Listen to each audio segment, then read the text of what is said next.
Magandang umaga po sa inyong lahat.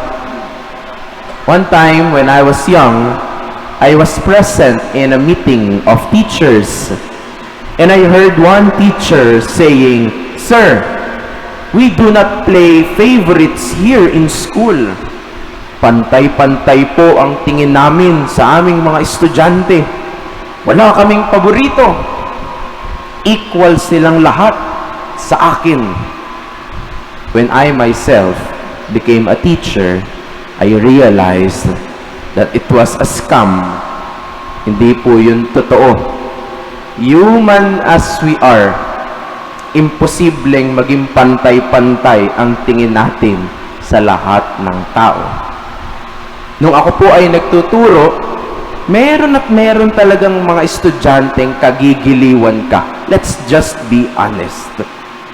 Personally, gusto ko yung mga estudyanteng madaling utusan, mapagkakatiwalaan sa mga bagay-bagay, at mabilis umintindi. But of course, it doesn't mean that when you like them, tataasan mo yung grade nila. That's wrong. But the moment you see them, you know that iba itong mga estudyanteng ito.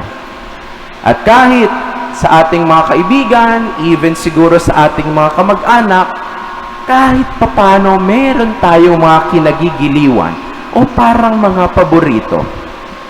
My dear friends, our gospel today is about John, whom Jesus' beloved disciple. And maybe we can reflect on this one attitude of John that is evident until the end. He stayed and remained with Jesus all throughout. Since Jesus is also 100% human like us, I think he also had his fair share of his favorite, and it is John, the beloved. During the beginning of their ministry, he was there.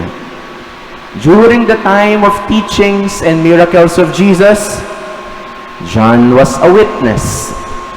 During the time of Jesus' persecution, John was still there. And during the time when all the apostles got dispersed and were afraid, John remained with Mary at the foot of the cross. During the resurrection stories, John was present. John, the beloved disciple of Jesus, remained with Jesus despite the sunny and rainy days of their ministry. Tayo po kaya, handa kaya tayong manatili kasama ang Diyos sa lahat ng panahon? O nakakaalala lang tayo sa Diyos kung tayo'y masaya, kung tayo'y nakangiti, kung tayo'y may tagumpay, kung tayo'y nagdiriwang, at kung tayo'y may kailangan?